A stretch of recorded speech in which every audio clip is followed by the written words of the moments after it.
반갑습니다. 주 안에서 귀한 우리 사랑하는 성도님들 사랑하고 축복합니다. 오늘 저는 염려와 내일이라는 제목으로 같이 은혜를 받으려고 하는데 말씀의 것들은 말씀의 중요한 부분은 이제 좀 간략하게 하고 선교 사역을 어느 정도 얘기를 해드려야 될 것 같아요. 36년을 있으니까 할 말이 태산입니다. 그런데 그거 다 너무 얘기 못 하잖아요. 다 얘기 못 하고 몇 가지는 줄여서 또 이야기하고 이런 식으로 하겠습니다. 오늘 말씀은 염려 내일이라는 제목을 아침에 받으라는데 여러분이 너무나 잘 알고 있는 말씀이죠. 너무나 잘 알잖아요. 하나님이 염려하지 말라고 그러셨어요. 염려하지 말라. 염려하지 말라. 내일 일은 내일이 염려할 것이다. 너무나 잘 아는 말씀이에요. 그렇기 때문에 오히려 그런가 보다 하고 그냥 쉽게 잘 잊고 사는 그런 경향이 있어요. 하지 말랬는데도 자꾸 내일 일을 걱정을 합니다. 또 걱정거리가 와요. 잘 있는데 어느 날 갑자기 큰 병이 나에게 찾아옵니다. 암덩어리가 찾아오고 이번에도 집사람들 눈독으로 저도 또 손해가 문제가 있으니까 이게 갑자기 이런 것들이 오면 걱정이 안 될 수가 없잖아요. 이런 큰 병이 찾아오고요. 사업을 잘 해나가는데 어느 날 갑자기 부도를 맞아요. 사업 위기가 탁 닥쳐요. 당장 내일을 할 수가 없어요.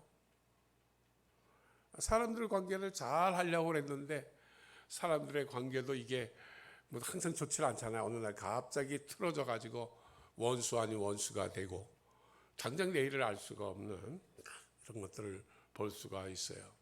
근데 이런 것들 하나하나 연결을 잘 보면 되게 먹고 사는 문제와 많이 연관이 지어져 있어요.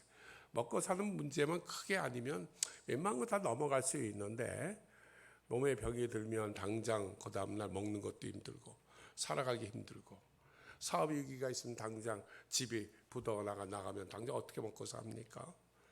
이런 것들 해결이 안 되면 그냥 걱정이 자꾸 생기죠. 내일은 어떡하지? 제가 사는 남미처럼 이 총기 사고가 일어날 수밖에 없어요. 총기가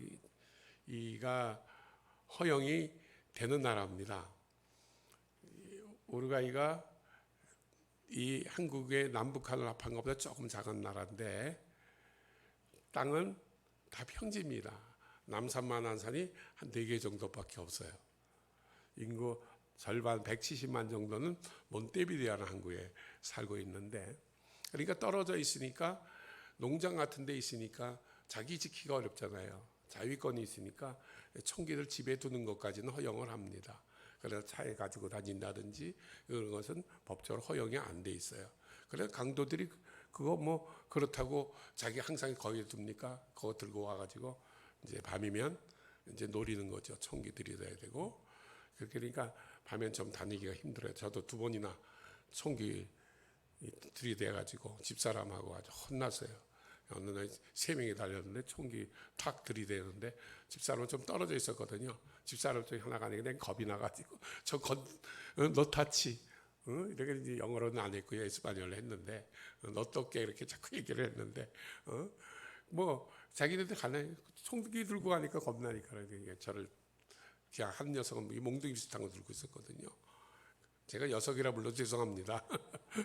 하여튼 녀석이 그 젊은 애가 쳐가지고 한 손톱이 완전히 여기 죽어가지고 손톱 죽어가서 한 몇 개월 동안 고생한 적도 있는데 하여튼 좀 없으면 사람들이 사실 살아가기 힘들어요. 그러니까 또 총기 사고도 나고 그러겠죠. 그런데 주님은 우리 보고 염려하지 말아라. 염려하지 말아라. 그러셨어요. 그러면서 말씀을 쭉 보니까 다 강의하면 이게 좀 너무 좋은 말씀들이라 시간이 많이 갈고 간단간단만 이야기한다면 첫 번째는 더 중요한 것이 있어서 그래요. 25절 말씀에 그러므로 내가 너희에게 이르노니 목숨을 위하여 무엇을 먹을까 무엇을 마실까 몸을 위하여 무엇을 입을까 염려하지 말라. 목숨이 음식보다 중하지 아니하며 몸이 의복보다 중하지 아니하냐. 더 중요한 것이 있어서 그런 거예요. 더 중요한 것이 있어서. 잠깐 먹을 것 마실 것 입을 것보다 더 중요한 것 사실은 목숨이 물론 먹는 것들이 목숨을 이기는 거지만 더 뒤에 이어진 목숨 몸이 있어야 합니다. 당장 조금 없어도 그래야 내일을 볼 수 있거든요. 더 하나는 또 더 귀한 것이 있어서 그렇습니다.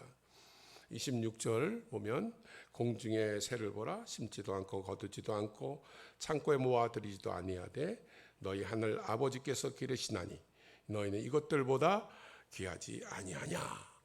더 귀한 것이 있으니까 그런 거예요. 더 귀한 것이 있어요. 심는 거, 거두는 거, 창고에 모아들이는 거 오늘 하는 것들이잖아요. 그러나 내일 있는 것은 내일이라는 얘기를 하는 것은 하늘 아버지께서 우리를 지키시니까 내일을 볼 수 있다는 겁니다. 이것이 더 귀하기 때문에 그런 거예요. 그리고 이 모든 것이 우리에게 있어야 할 것을 알기 때문에 먹을 것, 마실 것, 입을 것, 심는 것, 거두는 것, 창고에 모아들이는 것 다 중요하다는 거 다 알고 계세요. 그런데 왜 염려하지 말라고 하셨을까요? 아까 말씀드려요. 더 중하고 더 귀한 하나님의 자녀이기 때문입니다. 여러분은 하나님의 더 귀한 자녀들이에요. 더 중한 자녀들이에요. 그렇기 때문에 그래요. 우리들이 원하는 거 들어줄 수 있는 분이 계시기 때문에 그의 나라와 그의 의를 구하면 하나님의 뜻에 합당한 자로 살며 우리가 원하는 모든 것들을 더해 주시겠다 말씀하셨어요. 더 나아가 잊지 말아야 될 성경 구절이 34절입니다. 여러분 한번 같이 읽어볼까요? 잘하는 구절이지만 시작. 그러므로 내일 일하여 염려하지 말라. 내일 일은 내일이 염려할 것이요 한날의 괴로움은 그날로 족하니라. 내일 일은 내일이 염려할 것이라 그랬습니다. 내일이 왔어요 안 왔어요? 안 왔어요. 오늘 힘들고 아프고 배고프고 하더라도 내일은 누가 책임져요? 내일은 하나님이 책임을 지십니다. 사랑하는 성도들 오늘 힘드세요. 아프고 고통스럽고 해도 하나님께 먼저 그의 나라와 그의 의를 구하고 살면 그 다음에 하나님 내일은 내가 책임지겠다라고 말씀하셨어요. 중요한 것은 내일은 아직 오지 않았으나 내일 일은 내일이 염려할 것이라 그랬습니다. 내일의 주인공이 누굽니까? 내일은 하나님이에요. 내일 하나님. 내일은 아무것도 몰라요. 어떤 권력자도 어느 재벌가도 어떤 뛰어난 박사도 내일을 모릅니다. 내일의 주인은 하나님이세요. 내일을 여시고 이루시는 분 그분이 하나님이세요. 내일은 하나님이세요. 하나님의 시간입니다. 그 내일이신 하나님이 염려할 것이지 우리가 염려할 게 아니다라는 거죠. 이 사람들은 염려하지 않았지만은 내일에 자기들이 생각을 하니까 어떻게 볼까 조금 염려하면서 이렇게 했죠. 누가복음 12장 13절 1부터 21절에 보면 여러분이 잘 아는 비유가 있어요. 한 부자를 예수님이 비유로 말씀해 주셨어요. 밭에 소출이 풍성했어요. 너무나 하루아침에 복권을 그냥 큰 걸 맞았는지 뭐 어떤지 모르지만 그러니까 작으니까 곳간에 그냥 가득가득 채워야 되겠다. 거기 쌓아두는 부자였어요. 그리고 뭐라고 합니까? 야, 먹고 마시고 즐기자 그랬어요. 그러자 주님이 뭐라고 말씀하십니까? 20절에 보면 어리석은 자여 오늘 밤에 내 영혼을 도로 찾으리니. 내일을 뭘 몰랐어요. 내일의 주인이 누구시죠? 하나님이세요. 하나님이십니다. 당장 힘드세요? 또 너무한테 자랑하지 마세요. 오늘은 하나님, 여러분이 혹시 한다고 할지라도 내일은 하나님이 주인공이세요. 다니엘서 5장 30절에 보면 바벨론 왕이 느부갓네살의 아들 벨사살이 왕이 돼가지고 잔치 벌립니다. 그냥 온갖 금은 병 모든 것들은 갖다가 그냥 그로 된 그릇들, 잔, 대접 다 심지어 성전에 있는 것과 끌어다가 그냥 먹고 마시고 수많은 대신들 권력자도 다 데려다가 이제 먹고 마시고 즐기고 있었습니다. 그래서 자기는 그것이 전체인 줄 알았어요. 그런데 성경에 보면 5장 30절에 보면 그날 밤에 갈대아 왕 벨사살이 죽임을 당하였고, 그날 밤, 내일은 하나님이 주인공인 줄 몰랐어요.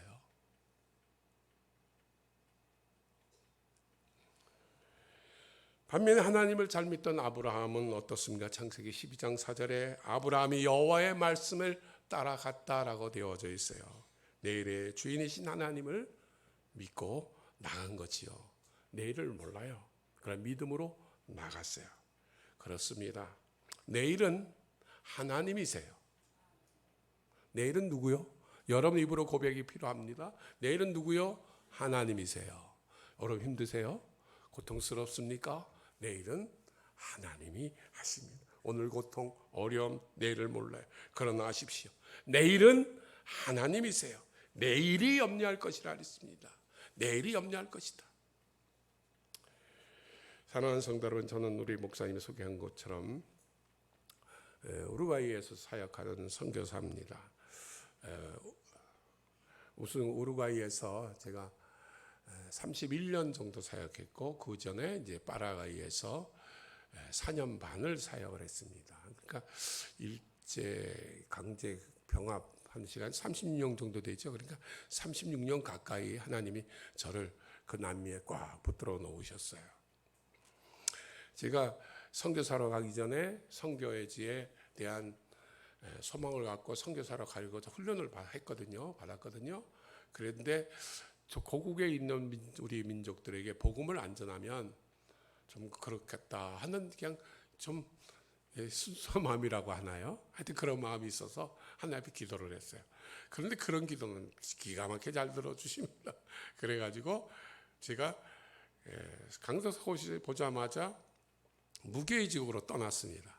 그게 바로 경상남도 창녕군 영산면 죽사리 죽사 2구에서 죽사리 교회를 창립을 했습니다. 죽사리 쳤습니다. 아주 제가 거기서 고생을 했습니다. 거기에 무교회 지역에 한 번도 교회가 들어선 적도 없고 누가 전도자가 왔다고 하는 얘기를 들어보질 못했어요. 58가구가 사는 마을인데 3개가 폐허로변하고 나머지 55가구가 사는 죽사 1구, 2구로 이렇게 되어져 있는 마을이었어요. 그곳에서 이제 복음을 전해서 거기서 하나님께 복 주셔서 그곳에서 교회를 창립하고 그곳에서 첫 번째 예수 믿은 사람이 그때 92세 되셨는데 92살인데 보름 할머니라는 할머니가 예수를 믿었어요. 그리고 우리 주일학교에도 거기 애들은 다 교회 나왔고 청년들 몇 명도 나오기 시작해서 교회가 자라기 시작을 했어요. 이 할머니가 보름 할머니가 왜 보름 할머니인가 그러면 이 숫자를 잘 못 세세요. 그런데 이 할머니가 그 마을에 40% 이상 이 할머니 바치고 논이에요. 아주 대단한 분이세요. 근데 보름 할머니가 왜냐면 이 할머니가 매년 쉽게 말해서 100석, 200석을 갖다가 어디에 보름절이라는 절이 있어요. 보름절에다 맨날 갖다가 바치는 거예요. 그러면 거기서 생신날만 되면 그냥 잔치를 벌여줘요. 그러니까 항상 그 보름절에 가서 이제 치성을 드리는 그런 할머니인데 예수 믿었죠. 예수 믿으면서 자기 염불하던 그런 부족들 다 태워버리고 그랬는데 하여튼 그 할머니가 예수 믿고 청년도 믿고 그러면서 이제 교회가 제일 좋은 지역에 교회를 세웠어요. 세우자마자 바로 파라과이로 이제 사역을 떠났습니다. 저는 내일 일은 모른다는 생각, 하나님만이 하신다 생각하고 그냥 떠난 거예요. 의정부 제일교회에 있다가 그냥 좋게 있는데 그냥 하나님이 책임진다. 나 분명히 선교사로 가면 또 하겠지. 내일 일은 하나님이 하실 거야. 가자. 그리고 의정부 제일교회에 있다가 용달차 뒤에 짐 싣고 비가 많이 오대 또 그날따라 왜 이렇게 하나님 이렇게 축복해 주시는 건지 어쩐지 모르지만 하면 그걸 덜덜덜덜 타고 집사람 앞에 태우고 우리 기영이 하나 태우고 짐 싣고 그 교회가 전혀 없는 그 지역에 갔었어요. 그곳에서 이제 사역을 하고 교회 짓고 난 다음에 바로 파라과이로 갔어요. 파라과이 갈 때도 뭐 압니까? 아무것도 몰라요. 원래 아프리카 가나라 가려고 기도를 했었거든요. 아프리카 가나라는. 근데 하나님이 파라과이로 수정을 해주셔서 예 알겠습니다. 어디든지 가오리다 하고 파라과이로 갔어요. 그래서 그곳에서 사역을 했습니다. 거기서 4년만 사역하면서 하나님께서 복 주셔서 정말로 고통스러운 지역이었습니다. 거기는 파라과이가 남미의 심장이라 불리고 파라과이 시우다 델 에스테라는 도시가 있어요. 그 제임스 스트레스 넬이라는 도시였는데 이름을 개명을 해서 시우다 델 에스테라는 도시인데 그 이구아스 폭포 목사님도 다녀오셨다 그러시대. 구경하셨다 그러는데 이구아스 폭포가 있는데 그 근처에 있어요. 거기 있는데 파라과이 브라질, 아르헨티나 상계 국경 요지에 시우다 델 에스테라는 아주 면세 지역이 있어요. 거기 한국 사람들 제법 살았어요. 한 500명 정도 이제 살았는데 우리 그 지역에 이제 교회를 개척하고 거기에 인디언들이 많거든요. 완전 정글로 이루어져 있거든 뒤에는요. 그러니까 난 선교사니까 이들도 복음하고 이들 하자라고 이제 시달레스테 지역에 가서 사역하면서 또 한인 사역도 같이 병행했어요. 어려운 교회 맡아달라 그래가지고 맡으면서 하나님이 함께 하셔서 정말 교회 참 아름답게 지었어요. 아름답게 짓고 교회 내에 그냥 테니스장 흙으로 된 테니스장이 야간에도 전기료도 얼마 안 나오거든요. 야간에도 마음대로 테니스 칠 수 있는 그 2개가 있는 땅 딱 그것까지 합해가지고 해서 잘 졌습니다. 그래서 잘 있거든 하나님 앞에 이만침했습니다. 하나님 감사합니다. 열심히 선교 사역하겠습니다. 그리고 달려왔거든요. 거기서 한번 쓰러졌었지만 하여튼 그런 다음에 또 하나님이 나를 우루과이로 가라고요. 또 사인을 주신 거예요. 뒤에 장로님 다 세우고 교회 성도들이 많이 부흥도 많이 했습니다. 부흥도 많이 했어요.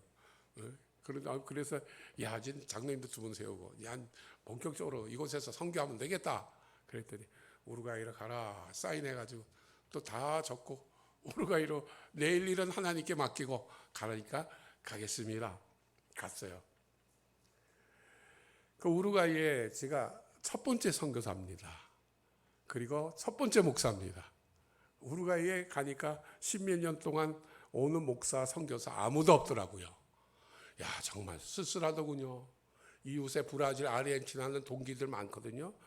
박 목사님도 칠레밖에 안 다니고 다른 데 왔다 지나가셨는데 하여튼 목사님들이 많이 지나가는데 우루과이는 안 와요. 우루과이. 하여튼 제가 2년 동안 한 번도 안 지나갔어요. 우루과이. 그만치 아주 평평한 나라예요. 평평한 나라. 산이 4개밖에 볼 게 없어요. 하여튼 그곳에서 하나님이 또 사역을 주셔서 거기 3가지 사역을 했습니다. 그러면서 한 죽을 고비를 몇 번 넘겼는데 최소한 3번은 여러분이 따라오는데 진짜 죽었다 하는 고비를 3번을 넘겼는데 그 가운데 하나님이 다 역사해 주셨어요. 그래서 거기서 이제 선언 선교 사역을 했습니다. 선언. 2번째는 현지인 사역을 하면서 현지인 교육자를 키워야 되겠다. 워낙 문제가 많은 나라예요. 교육자들이 사역자들이 엉망입니다. 내가 좀 더 설명을 드릴게요. 3번째는 이 한인들이 몇 명이 없지만 제가 딱 도착하니까 18명이에요. 저희까지 그 18명. 그러나 목사 나 혼자잖아요. 한인 예배 그들도 한 명이라도 교회를 나오겠다면 예배를 드려야 되잖아요. 그래서 몬테비데오 장로교회라 하는 이름을 가지고 교회를 또 세웠어요. 그러니까 1인 3역이죠. 그걸 이제 혼자서 이제 감당하라고 하니까 하긴 하겠더라고요. 뭐라고 했으니까 하나님 책임지겠지 뭐. 내일 일은 난 몰라요. 하나님 하세요. 아무것도 없이 맨 처음에 가가지고 유태인들 상권이 있거든요. 상권이 콜론이라는 지역에 그곳에 상가를 얻어서 뒤쪽에는 휘장 같은 거 이렇게 치고 휘장 뒤에서 우리가 애들하고 거기서 뒤에서 잤어요. 그리고 예배는 주일날 예배드리고 또 우리 성도들 예배드리고 우리 그때는 이제 선원들을 초빙해가지고 오는 선원들 다 와라 예배드리고 그런 식으로 이제 그 식구 상가에다가 예배를 드리기 시작을 했습니다. 그러면서 선원 선교 사역이 이제 본격적으로 시작이 되었습니다. 거기에는 선원들이 많이 옵니다. 한국에서 이제 외국의 외형 선원들 제일 많이 보내는 것이 이 우루과이 몬테비데오입니다. 우루과이 몬테비데오인데 참 한원들이 대한민국이 굉장합니다. 한국에서 구멍을 딱 뚫으면 우루과이 앞바다가 나옵니다. 우루과이 앞바다. 정확히 여러분 지리가보다 보면 딱 그렇게 나와요. 제일 멀어요. 그곳에 몬테비데오가 수도인데 거기에 항구가 있거든요. 그 항구의 선원들이 두 가지 고기를 잡습니다. 첫 번째는 오징어를 잡습니다. 오징어를 잡는데 오징어가 한국에 오는 오징어의 절반은 거기서 잡힌 오징어들입니다. 그리고 여러분들이 그 오징어 다 잡숴봤을 겁니다. 거기가 냉동에서 다 오죠. 냉동에서 거기가 이제 아르헨티나와 영국하고 전쟁했던 포클랜드 섬이 있습니다. 그 포클랜드 섬하고 아르헨티나 사이가 큰 바다가 이제 성서에 거기가 물반 고기 오징어반이라고 그래요. 그 오징어가 많이 잡혀요. 그러니까 올해는 안 잡혔어요. 다른 때보다 5분의 1밖에 안 잡혔다는데 기상이온 때문에 올해는 좀 쉽게 말해 그들이 말 그대로 죽었어요. 목사님들은 완전히 아무것도 못 잡았는데 별로 못 잡았는데 하여튼 그것에 오징어가 첫 어종이었고 두 번째는 메로라는 것이 있습니다. 들어보셨어요? 메로라는 어종이 있는데 이 어종을 잡으러 고기를 잡으러 갑니다. 이거는 일본과 미국으로 수출되는 주 어종입니다. 굉장히 비싼 횟감 고기입니다. 그 고기가 남극에서 잡힙니다. 남극이 어디서 잡히느냐? 바다 800에서 1500m에서 자랍니다.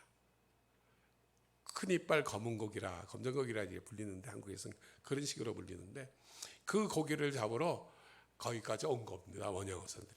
그래서 한국의 수출 어종 중에 수산업 수출하는 수출 어종 중에 1위가 뭐냐요? 메로예요. 한번 나중에 두드려 보시면 나옵니다. 메로가 제일 많이 수출을 하고 있어요. 근데 한국에는 안 와요. 왜? 못하게 돼 있어. 거의 못 들어와요. 들어오긴 들어오는데 다 비싸니까 외국으로 전량 수출이 됩니다. 그게 메로라는 고기인데 고기가 3m까지 자라는데 잡은 겉에는 시커먼데 안에는 하얗습니다. 아주 하얘. 그래가지고 오메가3가 가득 차 있어요. 그리고 그 추운 지방 남극에서 1500m에서 자란 고기라든지 아주 고기 진짜 그 메로라는 횟감은 여러분 식사하기 전에 배고파서 어떡하나 하여튼 그게 아주 그냥 다 있어서 그건 뭘 해도 다 맛있습니다. 회로도 맛있고 고도 쪄도 안 맛있는 게 없어요. 그게 아주 비싼 고기입니다. 비싼 거. 그 메로가 그곳에서 잡혀요. 그걸 한국 배들이 어떻게 알고 제일 많이 잡아요. 그런데 마음껏 잡는 게 아니라 남극 어업조약에 가입이 되어 있어서 일정 쿼터 외에는 못 잡습니다. 배 한 척마다 그걸 관리하는 지키는 사람들 다 타고 있어가지고 그거 얼마 잡았는지를 항상 검사를 해요. 그래가지고 그걸 잡는 배들이 들어옵니다. 그래서 그때에 제가 92년도 첫 번에 발을 들였을 때 선원들이 1,500명 정도였습니다. 작은 인원이 아닙니다. 원형어선 선원들이 1,500명가량이 왔는데 그들에게 복음을 전하는 목사나 선교사가 아무도 없었어요. 그래서 맨 처음에 그곳에 들렀을 때 야 여기 목사님 선교사님 참 좋겠다. 이런 귀한 황금 지역 이건 또 예수 믿는 사람도 없는데 별로 없는 나라인데 잘 됐다 이랬는데 없더라고요. 그래서 하나님이 저를 글로 보내셨어요. 그것 확신합니다. 그래서 이제 그곳에서 복음을 이제 선원들에게 복음을 전하는데 제 선원들이요 진짜 제일 힘든 선원들이 그쪽 선원들일 거예요. 그들은 일단 몬테비데오 항구에 와서 3개월이나 4개월 동안 잠깐 머물러요. 그때 이제 선원 교체하고 배 수리하고 나머지는 고기 잡으러 다 나갑니다. 고기 잡으러 남극까지 이제 그 포클랜드까지 이제 내려가서 이제 고기를 잡는데 이 선원들은 한번 고기 잡으러 가서 하루에 3시간, 4시간밖에 못 잡니다. 그러면서 1년 속에 1년 많으면 1년 작게는 6개월, 8개월 정도를 고스란히 바다에 떠 있습니다. 거긴 파도가 엄청 셉니다. 조류도 강하고 굉장히 추운 지역이고 그런 지역인데 그곳에서 고기만 잡아요. 하루에 3시간, 4시간밖에 못 잡니다.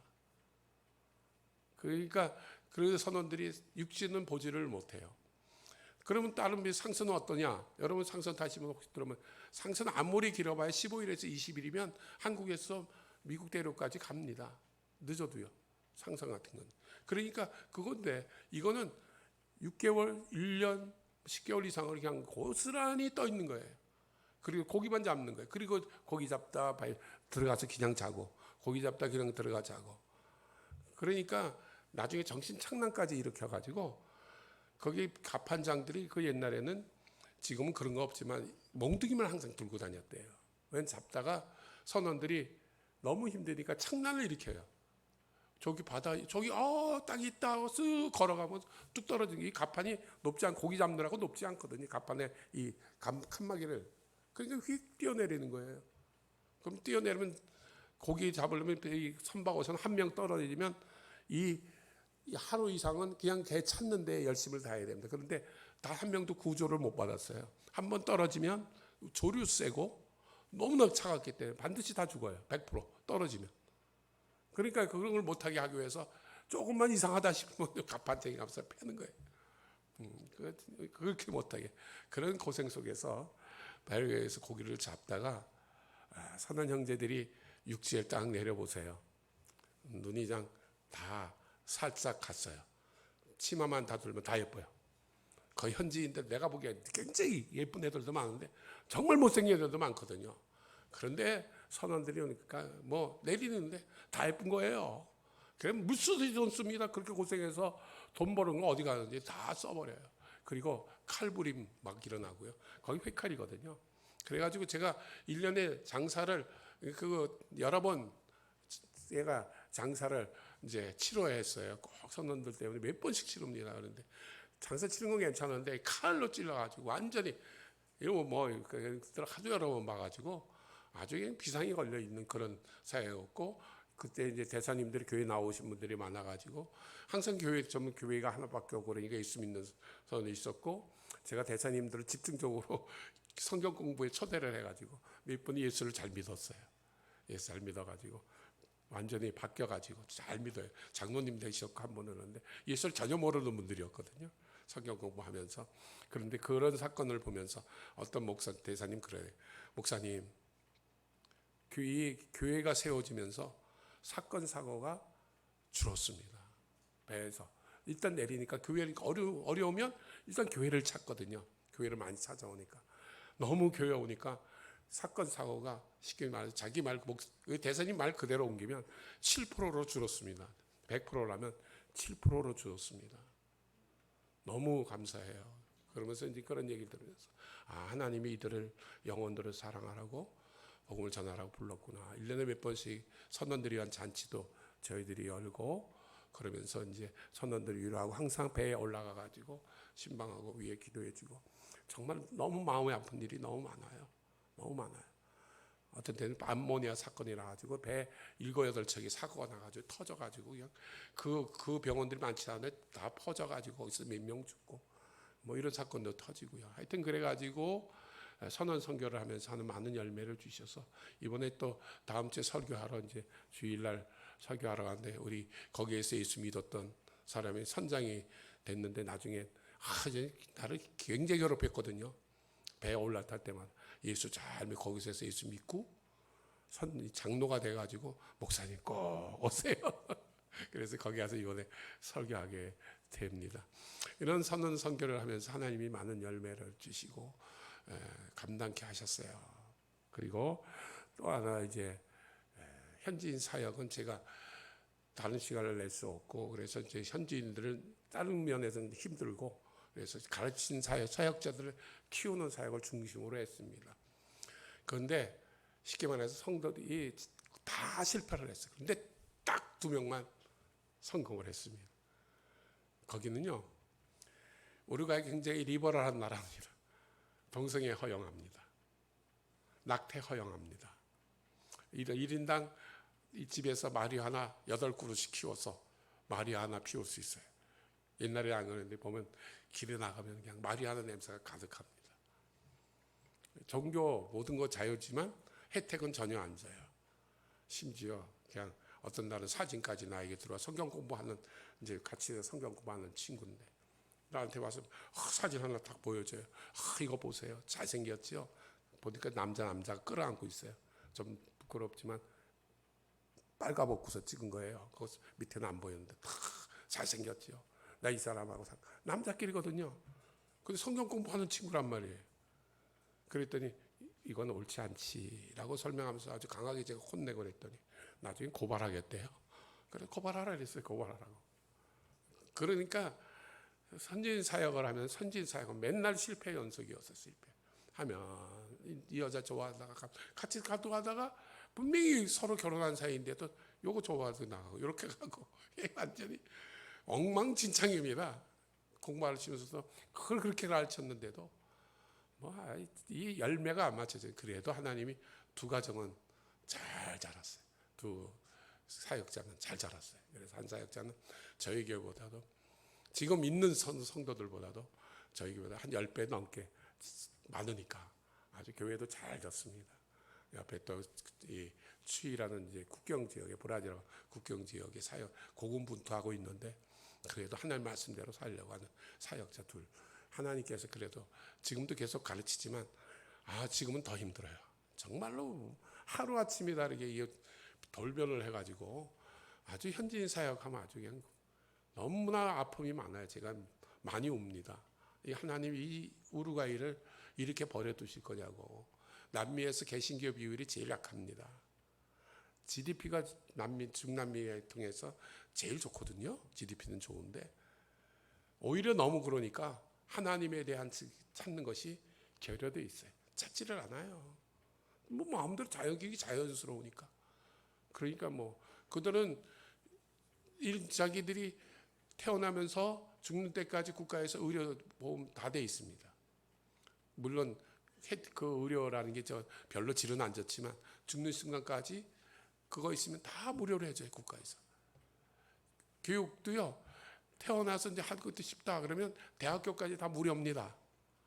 질이 안 좋지만 질이 안 좋아요. 그래서 다 사립 가고 사립병원 가는데 하여튼 그거 책임져요 다. 그러니까 거기서 안 먹고 쉽게 나가서 돈 벌지 않아도 살 수 있는 제도가 많아요. 노숙자들도 있거든요. 사실 노숙자 센터들이 많아요. 근처에 우리 교회도 있고 우리 집 근처에도 많은데 노숙자 센터에 안 들어가요. 왜 안 들어가느냐? 들어가 봐야 규율이 있잖아요. 마약하지 못하게 하지. 동성애 못하게 하지. 거기 규율대로 시간에 들어가고 시간에 나와야지. 그게 싫어가지고 안 들어가는 거예요. 바깥에 나와서 이렇게 손만 벌, 또 잘 줍니다. 이렇게 손 벌리면 그 나라 사람들 주는 건 참 이렇게 하는 건 잘해요. 그러니까 그거 먹고도 사는 거예요. 그러면서 안 들어가요. 그래서 노숙자들이 그래도 많아요. 하여튼 그런 나라에서 하나님께서 선원 선교 사역을 하게 하셨고 또 그러면서 현지인 사역을 감당케 하시고 있었습니다. 또 목사는 저는 혼자였잖아요. 한인들이 매체 18명이었는데 첫 번에 한 명이 예수 믿기 시작해가지고 그 다음에 이제 조금씩 교민이 늘면서 교민이 최대 많이 늘었을 때가 150명까지 전체 교민이 늘었는데 거기에서 한 100명 정도가 저희 교회 출석을 했습니다. 대다수 이제 나올 수 있는 분은 거의 다 나온 거예요. 이 통일교나 또 불교인, 철저한 불교인이라고 그런 사람, 가톨릭 교인, 이런 기쁜 소식 선교회라고 이단, 이런 사람들 빼놓고는 다 우리 교회에 나온다고 볼 수 있는데, 그렇게 됐는데, 코로나 맞았잖아요. 코로나 맞으면서 그냥 와장창 성도들이 돌아가시고, 장로님들도 돌아가셨어요. 내가 그때 포기하려고 그랬어요. 장로님까지 가니까. 내가 그래도 그분들 많이 의지했는데. 그런데, 그래 지금은 전 교민이 50명이 안 살아요. 그 중에 우리 교인이 30명 정도 됩니다.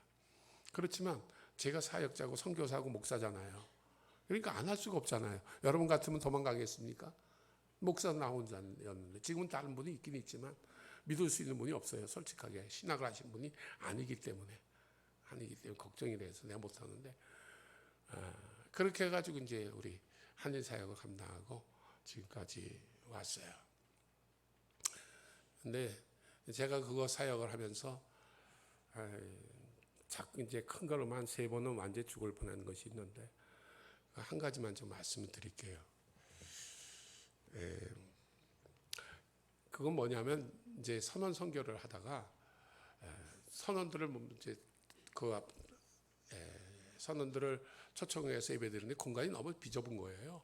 그래가지고 3층 건물을 사역해가 이제 힘들어도 하나님 주시려 믿고 3층 건물을 임대를 했습니다. 빌렸습니다. 월세를 내고 그래서 그거를 빌려서 3층 전체를 써가지고 1층은 선원들 회관, 선원 쉴 수 있는 공간, 2층 예배당, 3층 서재하고 잠깐 쉴 수 있는 공간 이런 식으로 이제 해서 그곳에서 이제 사역을 해가는데 제 생일날 어느 날 폭파 사건이 일어났어요.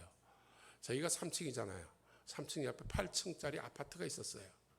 8층짜리 아파트가 있는데 8층 맨 위에 아파트에서 할아버지 한 명이 프로판가스 보통 때는 이게 작거든요. 13kg짜리였는데 더 큰 것들을 몇 개를 가져다 놓고서 자살을 했습니다. 마피아가 죽였다는 얘기도 있고요. 그런데 자살은 자기 먼저 하지. 그 피해가 어디 가냐 무너지면서 밤에 제가 기억에 제 생일날이었습니다. 생일 밤에 그게 우리 쪽으로 다 내려온 거, 쏟아진 거예요. 큰 벽체들이 그 앞에 8층에 있는 그 벽체들이 부서지면서 그냥 거기에 다 우리 쪽으로 다 나갈 데가 없으니까 다 떨어졌어요. 제가 마침 생일날이라 안방에서 애들 다른 손님 온 애들하고 같이 자면서 창가에서 이렇게 잤거든요. 그날 그래가지고 그날에 새벽 1시 24분에 그 사건이 다 터졌는데 지금도 기억을 해요. 난 집사람 옆에서 지진이 난 줄 알았어. 이거 지진 났나 봐. 우르르르 막 그랬으니까. 그러니까 제가 옆에서 지진이 왜 나? 여기 지진이 없는 나라야. 전혀. 지진이 있을 수가 없잖아. 그랬더니 아니야. 그래도 옆에 집사님 한 분이 쫓아 해가지고 원비 쑥쑥 뒤집어 쓰고 목사님 나오세요. 나도 이제 나가려고 그랬는데 그래가지고 탁 여니까 그냥 먼지가 그냥 가득한 거예요. 위에서 그냥 무너지면서 그 유리창 모두 다 깨졌고 나중에 나가서 보니까 현지인들은 벌써 잔뜩 많이 몬테비데오에 그 우루과이 사람들이 잔뜩 와가지고 구경하고 있고 경찰, 소방서 벌써 출동해가지고 빨리 그건 하더라고요. 가스도 맞고 이렇게 맞고 이제 이렇게 하고 있는데 딱 보니까 저 옆에 있는 8층에 있는 건물 완전히 다 무너지고 와 교회는 완전히 박살이 난 거예요. 완전히 박살이 나. 우리 예배당에 있는 건물 쪽으로 박살이 나가지고 교회 피아노 완전히 다 박살이 나. 나중에 보니까 못 들어가게 하더라고요. 이틀 후에 들어가게 시청에서 못 들어가게 해가지고 경찰하고 시청에 못 들어가게 해서 이틀을 못 들어갔어요. 그리고서 들어가서 이제 짐 싸들고 거기 못 산다 나가라. 그래서 나가게 됩니다. 그거 나중에 이야기하고요.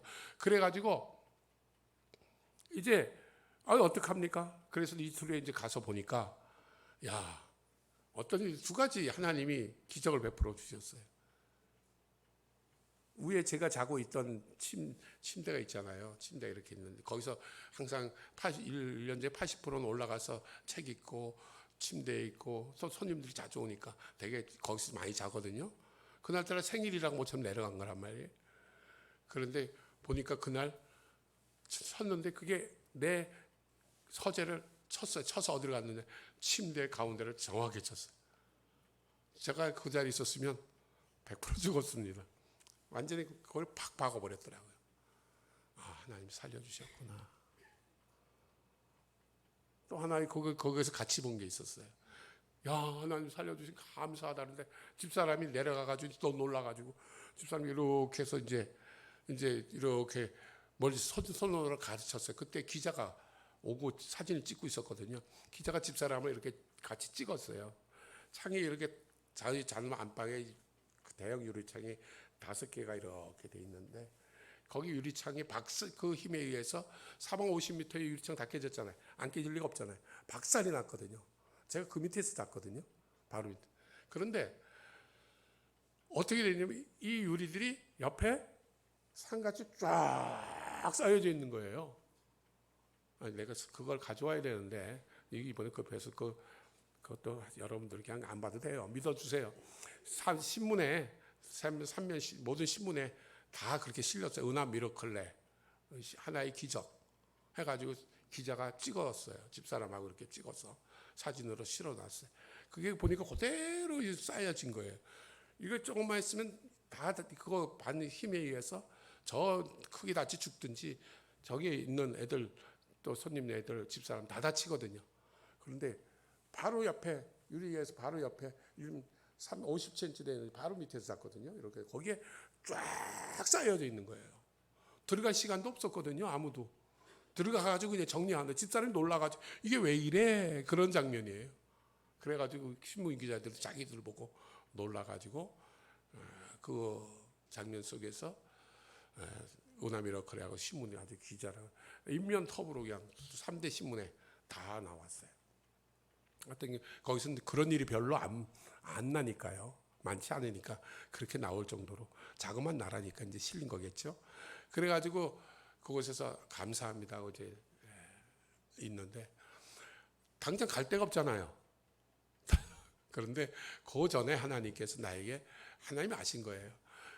현진 사역을 위해서 몬테비데오 외곽 쪽에 만평이라는 땅을 이건 사역할 지역이다 해가지고 저희들이 2달치 계약금을 냈어요. 2달치. 아주 오랜 동안 몇 년 동안 오랫동안 이제 조금씩 내는데 일단 2달치를 냈어요. 2달치를 내고 이제 거기서 미적미적하고 있었거든요. 사역할까? 거기 현지인 사역하는데 같이 가서 할까? 현지인들이 그거 지어주고 이제 이런 식으로 고민하고 있을 때인데 그리고 제가 사실 이 지역에서 선원들을 오고 그러니까 나가기가 좀 그랬어요. 그런데 하나님이 저를 강제로 밀어낸 거예요. 그걸 통해서 이제 갈 데가 없잖아요. 가자. 내일은 몰라요.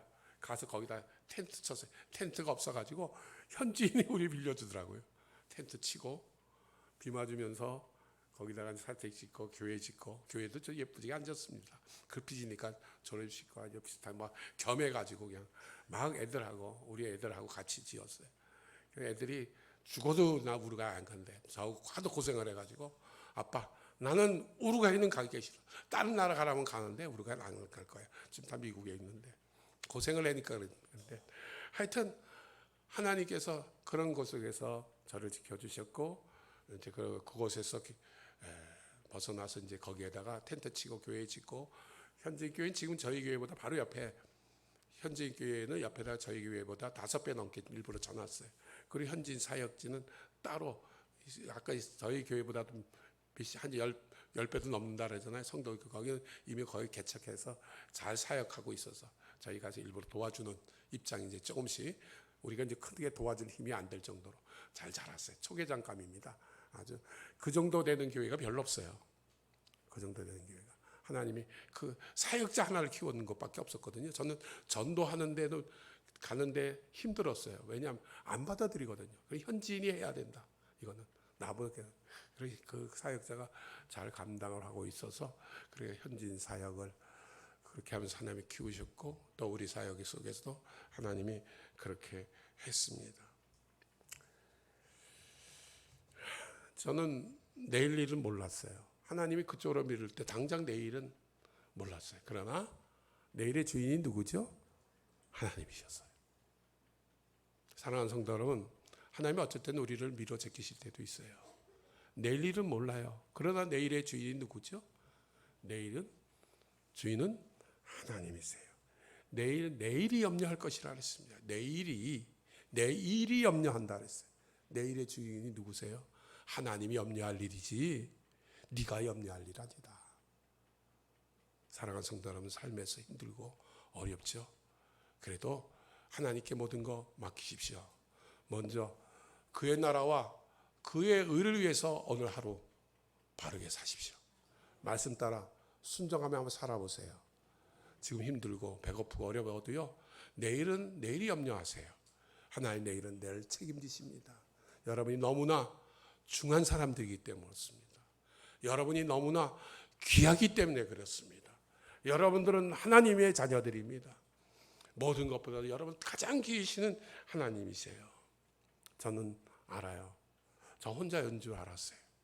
그렇지만 뒤돌아보니까 주님께서 함께 하셨습니다. 내일은 정말인 절망인 줄 알았는데 막상 내일이신 하나님이 이루셨어요.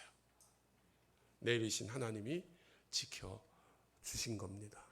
또 나 내일도 하나님이 지켜주실 줄로 저는 분명히 믿습니다. 사랑하는 모든 성도 여러분, 삶에는 고통과 어려움도 있어요. 그러나 여러분 너무나 중요한 사람들입니다. 하나님 너무나 여러분이 귀한 사람들입니다.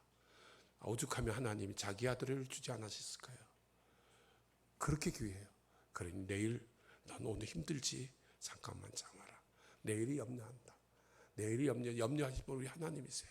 오늘 먼저 하나님이 기뻐하는 일, 하나님이 원하시는 일 감사하며 충성하며 주의 일을 이루시는 귀한 우리 성도님들 되시기를 주님의 이름으로 간절히 축복합니다.